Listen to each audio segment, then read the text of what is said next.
Hey everybody, Jerry Williams, aka Greater Sapien here. Thanks for stopping by. We are here for episode 3 of Daredevil Born Again, the new Disney Plus series. And that episode is called, let me check here, The Hollow of His Hand. I don't really know anything about this episode. I haven't seen any previews, so I'm going into it cold. There are going to be heavy spoilers. I'm just going to watch it and record myself watching it. Every so often I will pause and I will make some commentary and then we will move forward. A quick get up to date. In the first episode, Foggy Nelson was killed. Sorry, did I say spoilers already? Make sure I put a stamp earlier on there. Foggy Nelson is killed by Bullseye. Daredevil tries to kill Bullseye, is unsuccessful, and has since put his cowl away. Wilson Fisk runs for mayor of New York, gets elected.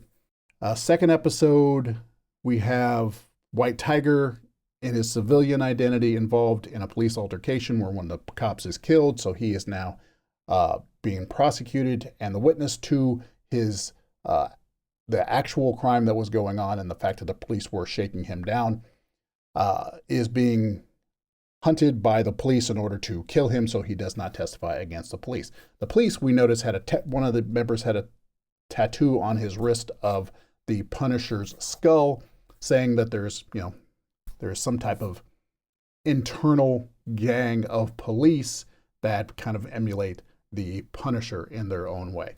So that's going to be a thread. I don't know if that's going to be followed through on in this episode, but it is a plot thread that we're going to have to follow up on. Previous episodes have had some action in it. The first episode had a big fight scene at the very beginning. The last episode had a fight scene at the end, but there hasn't been a lot of action or violence in these two episodes. They've been kind of sparingly and been kind of establishing things.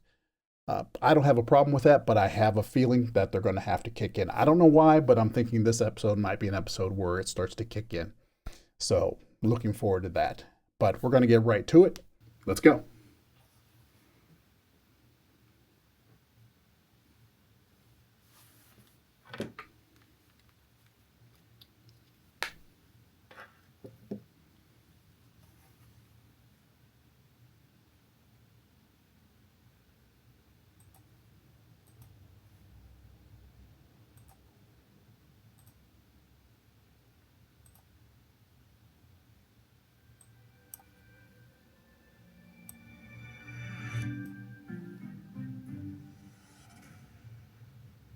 Thank you, New York. It's humbling to be speaking. Skip the recap.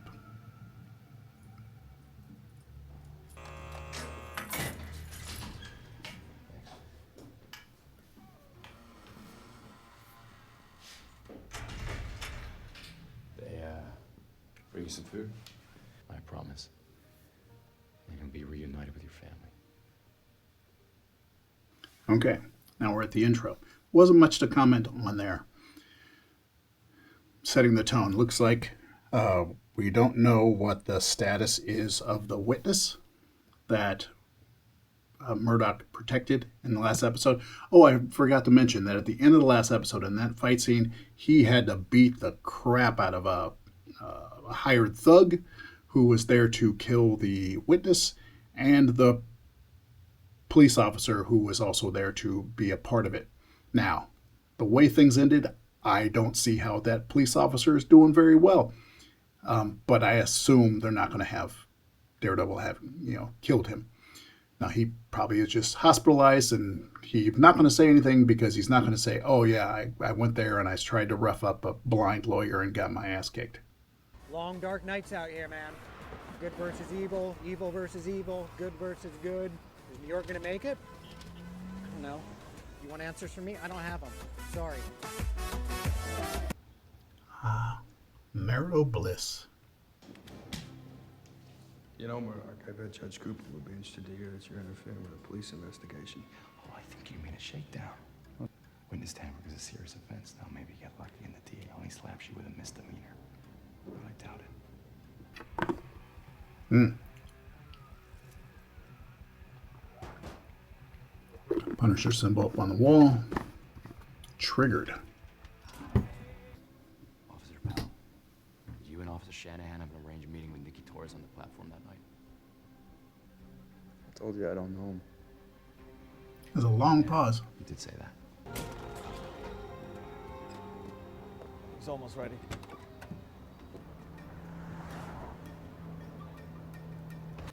Gotta say, they're doing a good job with the tension, Get them here any faster. as opposed to it just being like, an action drama going on. They've got some good courtroom tension going on here, so I'm pleased with the way that's going right now. Why don't you have more than one car? Ta-da! Good? Come on. Come on, let's go. Ooh, I've been there. I was just there a couple months ago. Mr. Torres, is that what you're doing on the night of New Year's Eve? Were you passing along information to Officers Shanahan and Powell? No. I was home all night. Mr. Torres, you are dismissed.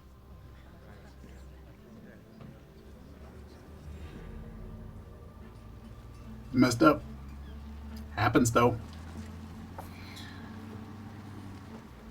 In Oakland, we had a problem with a gang called the Oakland Riders, named after the Oakland Raiders. And they were a gang of cops called the Oakland Riders. And they ran a lot. And they did a lot of this. And when they were finally caught, it made a lot of people not trust the cops in Oakland. That's one reason why we have the relationship we have with the cops in Oakland. We had a gang of cops. This stuff happens. I sent Buck to Luca to tell him to pay Victor 1.8 restitution for the hijacking. Let's not fall into a place where I don't trust you. Wow. That's a hell of a statement. You intervened that night because you're a hero. Matt, don't do this. Mr. Ayala, yes or no? Are you the vigilante known as the White Tiger? Objection! He was White Tiger. He saved our lives. A few weeks ago, I was leaving work. It was late. You understand the conflict that they're setting up here, because this, he's going to get some positive press out of this, but then you have someone like Wilson Fisk who's been running on this whole idea of not needing vigilantes. So I don't know what would have happened. This matter is concluded.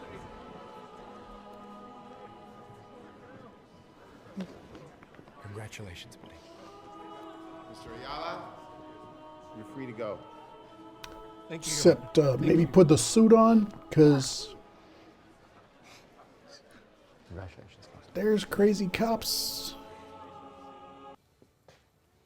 Well then, here's to a man who cooks.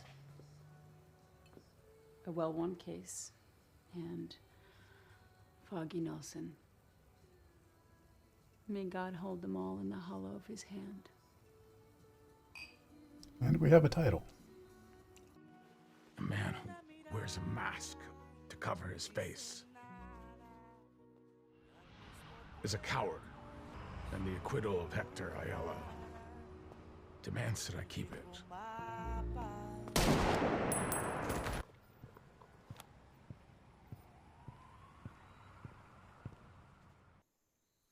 Interesting. Okay, so the last image there, I don't in the slightest think that was actually the Punisher. He doesn't bother to hide his face like that, so I don't see that being him. But it is an interesting turn. I mean, I saw that coming. I knew the guy was going to get killed, because that's just the way story arcs go. But it is an interesting turn that we have someone wearing the guise of the Punisher, shooting and killing White Tiger.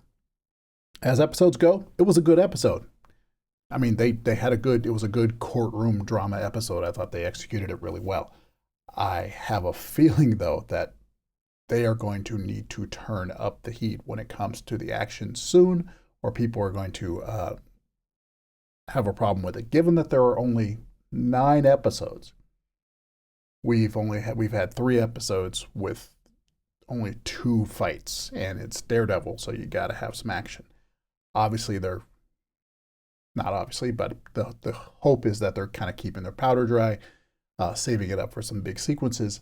But at the same time, you got to give the people what they want at some point. And after a while, it's going to be problematic. Right now, it's not for me because I thought they executed this episode really well. But I don't know if it's sustainable without the action part of it. People aren't tuning in to Daredevil to see episodes of Law and Order, right? Otherwise, I thought it was a well-executed episode. I thought the tension was really good. I thought the acting was really good. And obviously, the conflict is what I thought it would be, which is we have a vigilante getting acquitted and Fisk having to deal with the fact that he has a problem with vigilantes and he made a promise about that. So that's going to come up. But I don't see the Punisher actually being the person who did this execution here. It's not his style. I enjoyed the episode. Tell me what you thought about the episode.